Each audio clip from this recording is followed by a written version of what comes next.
દાહોદના સાલોદ શહેરના સાલોદ એપીએમસી ખાતે 10મો સેવા સેતુ કાર્યક્રમ યોજાયો। આ કાર્યક્રમમાં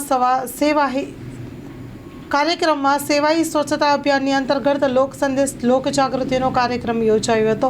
ચાલોદ એપીએમસી ખાતે 130ના ધારાસભ્ય મહેશ ભુરિયાની વિશેષ આગેવાનીમાં તેમજ જિલ્લા વહીવટીતંત્રના અધિકારી પ્રાંત સાલોદે ભાટિયા, સાલોદ મામલતદાર શૈલેષ પરમાર, સાલોદ તાલુકા વિકાસ અધિકારી KH ગઢવી તેમજ તાલુકાના તમામ ખાતાકીય કર્મચારીઓ અધિકારીઓ દ્વારા વિવિધ સ્ટોલ લગાવવામાં આવ્યા હતા। સેવા તમામ લાભો માટે લાભાર્થીઓને સેવા મળી રહે તે માટે સરકાર દ્વારા સેવા સેતુનો સાલોદ નગરના સાલોદ એપીએમસી ખાતે સેવા સેતુ કાર્યક્રમ યોજાયો હતો।